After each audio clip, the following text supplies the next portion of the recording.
সংখ্যালঘু দীপুচন্দ্র দাস অনেক বড় একটা এক্সাম্পল। আমি এটা নিয়ে কথা বলতে চেয়েছিলাম আরও 2 দিন আগে, কিন্তু এখন বলছি কারণ প্রমাণ মিলেছে যে দীপুচন্দ্র দাস তাকে যে অ্যাকুইজিশন ব্লাসফেমি যেটা বলে, হেট্রেড যে মন্তব্য মুহাম্মাদের নামে, তার কোনো প্রমাণ এবং যুক্তি পাওয়া যায়নি। এই যে এটা যদি দেখতে পারেন তাহলে বুঝবেন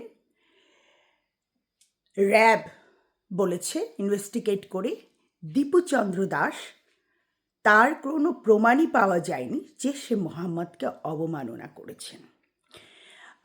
আমি এই জিনিসটা দেখাই যে এই যে বাইরে লোক জড়ো হচ্ছে এবং এই যে ছেলেটা অ্যাকুইজিশন করার পরে ছেলেটা বলছে, দীপু বলছে যে ও এগুলো করেনি, কিন্তু তারপরেও এই হিংস্র জনতায় যে সারি সারি দাঁড়িয়ে আছে বাইরে, এদের কাছে কর্তৃপক্ষ বের করে দিয়েছে এবং কর্তৃপক্ষ খুব ভালো করে জানতো যে ওকে বের করে না দিলে, যেমন প্রথম আলো, ডেইলি স্টার ভাঙচুর হয়েছে, সেরকম একটা ভাঙচুরের সম্ভাবনা আছে, কারণ ঢাকায় ভাঙচুর হয়েছে, এটা ময়মনসিংহে ঘটেছে। এই দীপুচন্দ্র দাস কে? এই দীপুচন্দ্র দাস, আমি এই রিলটা দেখাতে চাই না, এই আমি সাক্ষাৎকার দেখেছি, তার প্রতিবেশী কাকিমা বলে ডাকতো।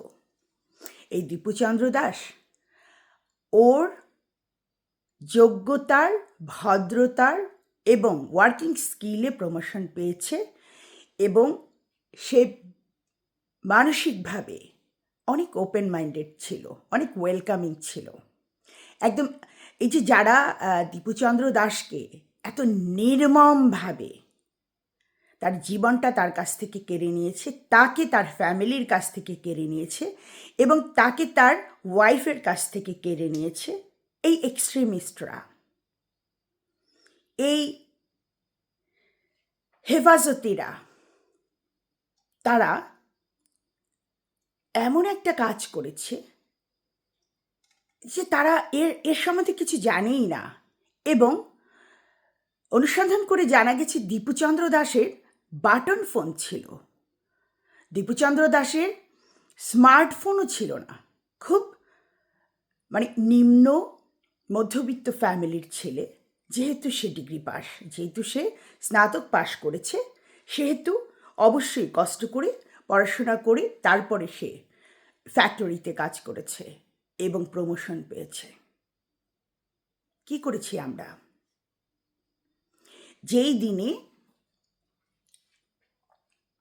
ওসমান গনির সমাধি দেওয়া হয়েছে, ঠিক তাকে নিয়ে এত আলোচনা সমালোচনা, তার বাচ্চার কাছ থেকে বাবা কেড়ে নেওয়া হয়েছে, ওয়াইফের কাছ থেকে স্বামী কেড়ে নেওয়া হয়েছে, জাতির কাছ থেকে নেতা কেড়ে নেওয়া হয়েছে এবং বিদ্রোহী কবি কাজী নজরুলের পাশে তাকে সমাধি দেয়া হয়েছে। এতে আমার কোনো অসুবিধা নেই। এত ইয়াং একটা ছেলে এ পৃথিবী থেকে চলে গেছে, মানুষের ইমোশনালিটি থাকতেই পারে, কিন্তু আপনাদের বিবেক, বিবেচনা এবং আপনাদের মনুষ্যত্ব কোথায়? এই দীপুচন্দ্র দাসকে, জ্যান্ত একটা মানুষকে কত নির্মমভাবে আপনারা এই পৃথিবী থেকে বিতাড়িত করেছেন, কত নির্মমভাবে একটা মায়ের কোল খালি করেছেন, কত নির্মমভাবে আপনারা একটা স্ত্রীর কাছ থেকে স্বামীকে কেড়ে নিয়েছেন। এই দীপুচন্দ্র দাস পাশের বাসার যে মুসলিম ফ্যামিলি, কাকিমা বলে ডাকতো, তার ছেলে যখন মাদ্রাসা থেকে এসে বাসায় আসতো, দীপু গিয়ে তার কাছ থেকে কোরআন তেলাওয়াত শুনত। সূরা কি শিখেছে, ও কোরআন শরীফও পড়েছে। যেই ছেলের প্রতিটা ধর্মের প্রতি শ্রদ্ধা, ভক্তি এবং ভালোবাসা পুরোটাই আছে, এবং এই ছেলে জাস্ট কিছু লোক উস্কে দিয়েছে প্ল্যান করে, কারণ এই ছেলেটার প্রমোশন হয়েছিল সুপারভাইজার হিসেবে। কিছু ছিল গন্ডগোল, তো ডালমে কুচ কালা হে, তাই না? কোথায় তো গন্ডগোল আছেই।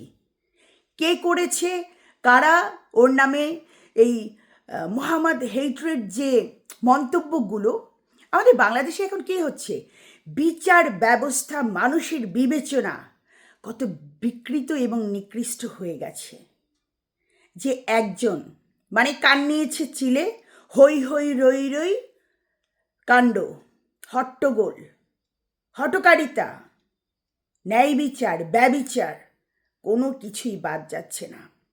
এই দীপুচন্দ্র দাসকে নিয়ে দেশের বাইরে অনেক আলোচনা সমালোচনা হচ্ছে, কারণ কিছুদিন আগে এক বর্বরতা হয়েছে। ওই যে মাজারের যে লোকটাকে উঠিয়ে এনে, মাজারের ওই লোকটাকে উঠিয়ে এনে কবর থেকে তাকে পেটানো হয়েছে এবং তাকে তার শরীরে আগুন ধরে দেওয়া হয়েছে। ঠিক একই রকম উনি তো মারা গিয়েছিলেন, ওইটাই মানুষ ছি ছি করেছে। আর এই দীপুচন্দ্র দাসের বেলায় পুরো পৃথিবী শকড। এই দ্বিচারিতা কেন আপনাদের মধ্যে? এই এক্সট্রিমিজম কেন আপনাদের মধ্যে? আমরা যারা সংখ্যালঘু, আমি তো রুমি গোমেজ, আমি সোসিওলজিস্ট, আমি সোসাইটির অ্যানালিস্টিকটা খুব ভালো বুঝি, ডাইভার্সেশনটা আমি খুব ভালো বুঝি, ডাইভার্সিফাইড সোসাইটিটা আমি খুব ভালো বুঝি। কারণ সোসাইটির প্রবলেম, সোসাইটির ইনফ্রাস্ট্রাকচার কী করে তার গতি থেকে চলে যায়, সরে যায়, সেটা বুঝি, তাই বলতে পারছি। আমরা ছোটবেলা মিলেনিয়ামের যারা, আমরা বইয়ে পড়েছি বুড়ির আর মোহাম্মদের, সেই কুটনি বুড়ি আর মোহাম্মদের এক্সাম্পল। কুটনি বুড়ি কাটা পেতে রাখত, যেখান দিয়ে মোহাম্মদ প্রতিদিন ভোরে নামাজ পড়তে যেত।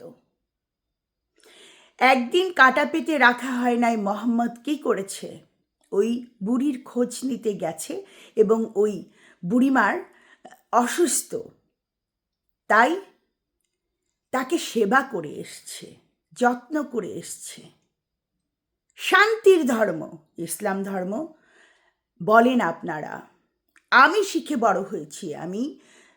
বড় হয়েছি যে মুসলিম ধর্ম শান্তির ধর্ম। তাহলে সোসাইটিতে এখন কি চলছে? এটা ফান্ডামেন্টালিজম, এটা র্যাডিক্যালিজম, নাকি এটা টেরোরিজম? Which one? আমাদের বাংলাদেশের রেইন অফ টেরর এমন হচ্ছে, মানুষ ভয়ে বিভ্রান্তিতে কথাই বলতে পারছে না। ভিডিওটার বিশ্লেষণ করে দেখেন, আশেপাশে যতগুলো ভিডিও পাবলিশড হয়েছে, আমার কষ্ট হলেও আমি দেখেছি, যতগুলো ভিডিও পাবলিশড হয়েছে প্রত্যেকটা ভিডিওতে, প্রত্যেকটা অ্যাঙ্গেলে খুব দাড়িওয়ালা, একটু বয়স্ক, ইয়াং, ওখানে এমন না যে একেবারে খুব কিশোররা না বুঝে কর্মকাণ্ড চালিয়েছে। আশেপাশে বয়োজ্যেষ্ঠরাও ছিল, যারা ক্যামেরা উঠিয়ে উল্লাস করে এটা ভিডিও করতেছে। মুফতি আমাদের যে এমপি প্রার্থীতে দাঁড়িয়েছে গাজীপুর থেকে, সে বলেছে ময়মনসিংহের যারা এই ঘটনা ঘটিয়েছে তারা প্রকৃত মুসলিম, তারা মুসলিম ধর্মটাকে হেফাজতে রেখেছে, তারা মুসলিম ধর্মটাকে উন্নত পর্যায়ে নিয়ে যাচ্ছে, উপরে ওঠাচ্ছে সম্মানের জায়গা থেকে। এটাকে সম্মান বলে, নাকি এটাকে দ্বিচারিতা বলে? আমার বান্ধবী আছে, আমার বন্ধু আছে ইসলাম ধর্মাবলম্বী, অনেক দুঃখার্ত, ব্যথিত এই ঘটনায়। আমি কোনোদিন লাঞ্ছিত হইনি, কোনোদিন অপমানিত হইনি, কোনোদিন কটু কথা শুনিনি আমার সময় ইসলাম ধর্মাবলম্বীর আমার বন্ধু বান্ধবের কাছ থেকে। আজকে বানোয়াট কথায়, আজকের জামানায় এই ঠাকুরদাদা উপদেশটা যে উপদেশ দিয়ে বাংলাদেশ চালাচ্ছে ডক্টর ইউনূস, তার ওয়াচে এই সমস্ত দ্বিচারিতা হচ্ছে, এই সমস্ত জঘন্য ন্যাক্কারজনক কর্মকাণ্ড হচ্ছে। অ্যাজ এ বাঙালি জাতি হিসেবে আপনারা কি কোনোদিনও কেউ প্রতিবাদ করবেন না? ওই যে ঘটনাস্থলে 16 থেকে 20 বছরের উপরে না যারা নারায়ে তাকবীর আল্লাহু আকবার দিচ্ছিল, স্লোগান দিচ্ছিল, এদের বোঝানোর মতো আশেপাশে চারিপাশে অনেকেই ছিল। মানে মানুষের সাধারণ জীবন, মানে সাধারণ কর্মকাণ্ড নর্মালভাবে চলতেছে, কারোর একটু হুঁশে কেউ নাই যে এসে এটা থামাবে, এসে বলবে, এসে স্টপ করবে এই বাচ্চাদের। তার মানে ধর্মের নামে কত আতঙ্ক আমরা ছড়াচ্ছি, ধর্মকে ব্যবহার করে আমরা কত মানুষকে ভয়ে ভীতিতে আমরা রাখছি। পৃথিবীর কোনো ধর্মই বর্বরতা করতে বলে না, পৃথিবীর কোনো ধর্মই বর্বরতা কি জিনিস উৎসাহ দেয় না মানুষকে। ধর্ম ক্রিয়েট হয়েছে, ধর্ম মানুষকে প্রচার করা হয় মানুষকে সংযত রাখার জন্য, মানুষকে শালীন রাখার জন্য, মানুষের মস্তিষ্ক যাতে জায়গা মতো থাকে, মানুষ ব্যভিচার না করে, অমানসিকতা না করে। সেই ধর্মের নাম নিয়ে আজকে বাংলাদেশে সংখ্যালঘুদের উপর, শুধু সংখ্যালঘু না, আমাকে একজন বলেছে, আপু সংখ্যালঘু না, যাকে পাচ্ছে তাকেই যদি একবার বুঝেছে, মানে ধর্মটাকে দোহাই দিয়ে, ধর্মটাকে ট্যাগিং করে হিংস্রতা, আমার প্রতি আপনার হিংস্রতা, আমি ধর্মের একটা ট্যাগ দিয়ে আপনার জীবনটা নাশ করে দিতে পারি। এই মব কালচার, এই মবক্রেসি চলছে বাংলাদেশে, আর পৃথিবীর মানুষ তাকিয়ে তাকিয়ে ধিক্কার দিচ্ছে বাংলাদেশকে, বাঙালি জাতিকে। বলছে বাঙালি জাতি টেরোরিস্ট একটা জাতিতে পরিপূর্ণ হয়েছে, মানে প্রস্ফুটিত ক্ষেত্র বাংলাদেশ টেরোরিস্টের জন্য। আপনারা কি প্রমোট করছেন পৃথিবীতে অ্যাজ এ বাঙালি জাতিকে? একবার ভেবে দেখুন। এই দীপুচন্দ্র দাস, ওর জীবনেরও মূল্য আছে।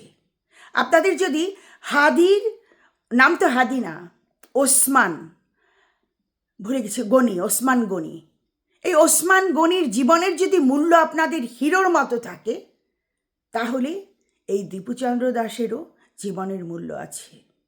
একবার ভেবে দেখুন। ওসমান হাদির বেলায় চোখের পানি পড়ে, আর দীপুচন্দ্র দাসের বেলায় আপনারা উল্লাস করেন। এটা কেমন বর্বরতা! আপনারা কি মানুষ? হিউম্যানিটিতে আছেন? আপনারা হিউম্যানিটি রিপ্রেজেন্টেটিভ? আস্ক ইয়োরসেলফ, গভীরভাবে ভাবুন কোন দিকে ধাবিত হচ্ছে বাংলাদেশ।